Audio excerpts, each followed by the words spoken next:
Okay, so let's continue with our next video in our coding exercise series. And in this video, we will solve the problem counting sort one, which is on the hacker rank. It's the easy category question. It's very easy. Let's read the question. Comparison sorting. So they are saying the question says counting sort, but they are giving you some information about the comparison sorting. So they are mentioning, okay, we have so many algorithms for the sorting. Right, as an example, quick sort, which has this like time complexity. Right, uh, and this is the fastest sort, like the quick sort, and there is no such algorithm which is even faster than that. Right. So in general, there is right now there is no such any algorithm which is faster than the quick sort. Right, but all these algorithms are the comparison sort, so where you are comparing one number with the another number, and if you have to arrange in the ascending order, so if it is shorter you are putting it front. Right, so now they are saying, okay, let's try some alternative sorting. Right, and in the another sorting method, that is a counting sort. So it's not a comparison sort, it's a counting sort. In the comparison sort, because generally in all the sorting algorithms, right, which you have studied till like in your college life, we have to compare the numbers, but here the question is counting sort. So that's why they said the alternating sorting is a method. The counting sort does not require comparison, so you don't need to compare the numbers. Then how you are going to sort the elements? So they have provided you a way. So this is the way which you have to sort. Almost they have provided you a code. So they mentioned, instead you create an integer array. Okay, so you need to create an integer array whose index range covers the entire range of values in your array to sort. I will explain you what is being said, but you have to create some array, right? Each time a value occurs in an original array means the array which you want to sort, you increment the counter at that index. At the end, run through your counting array, printing the value of each non-zero um, valued index that number of times. Okay, so let's read line by line. So they said, if I give you the array as an example 11321, and if I told you, can you sort this? So one option is you can like do the comparison sorting, but in this question you can't do the comparison sorting, but you need to do the counting sorting. So what is the counting sort algorithm? So what you need to do is you create an integer array. So let's go to the whiteboard. So this is an input array 11321, right? Which you need to sort. Okay. Now they said you create an integer array. So we need to create some integer array. Like, so I created some array, right? Whose index range? So you are creating an array. So the array should be of how much length? There should be some length. It's of like it contains one element, two elements, three elements, 100 elements. How much element?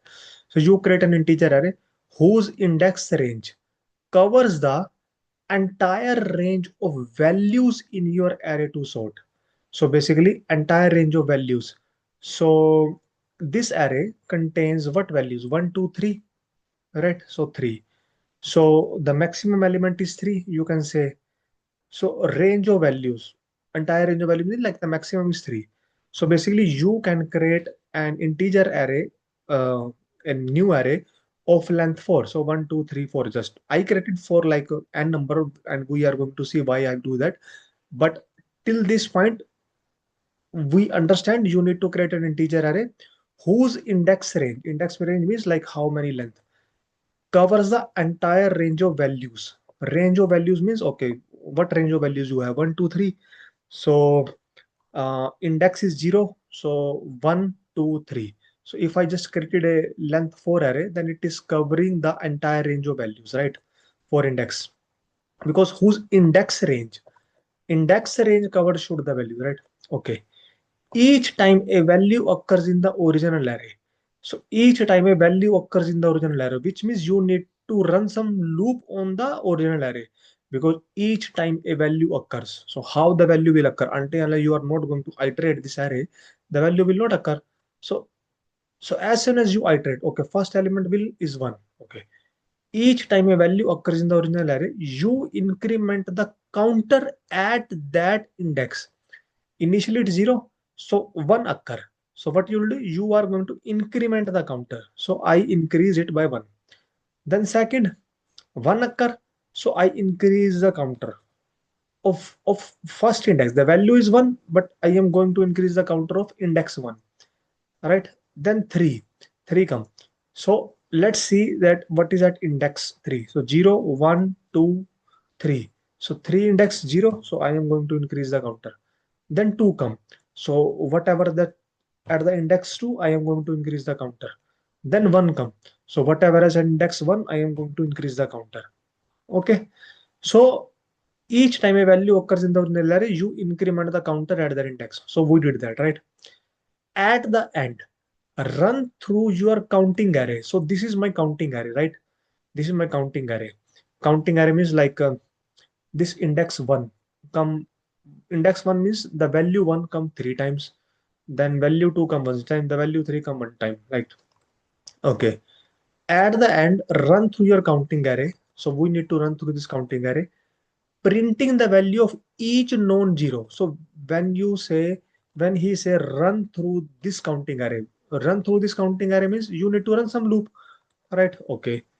Print the value of each known zero, each non-zero. So once we come here, it is 0. This is non-zero. Okay. We need to print the value of each non-zero valued index that number of times. So we are here. So how many times it is 3? And this is at index 1, right? So we are going to print 3 1 1 1 1. So basically we are going to print, though in the question we don't need to do this. So we are going to print 3 times 1. All right.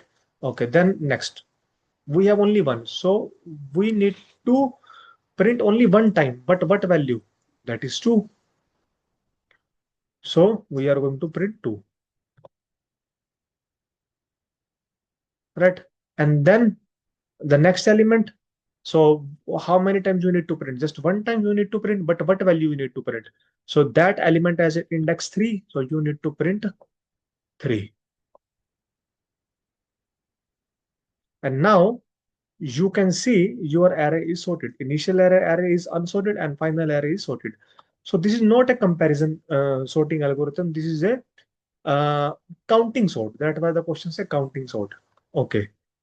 Now the question is, why should I take when only 5 elements are required? Why I take this n number of zeros? Okay. So this is the way we need to do that. And now let's read the question. You could see this note for this exercise. Always return a frequency array. So they said you need to return this frequency array.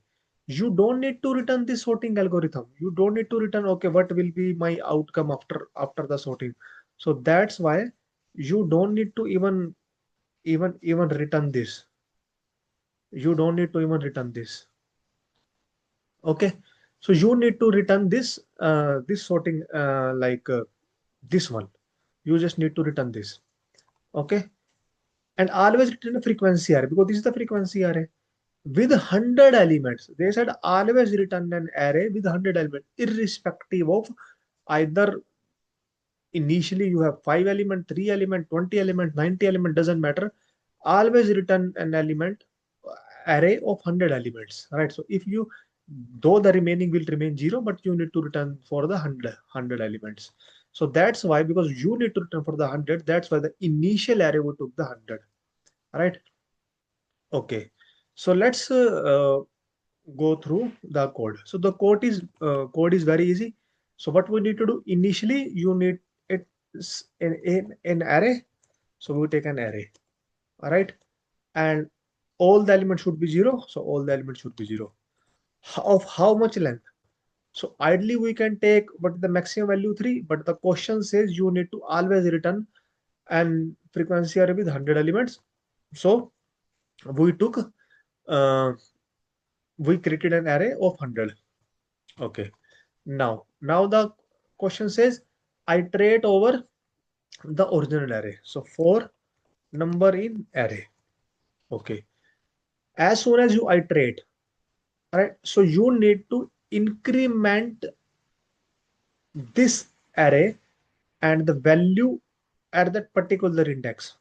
So index means, because one is a value, so now you need to increment at that index. So incremented that, so count of num. So count of num is currently a 0. So you need to increment. So plus equal to 1.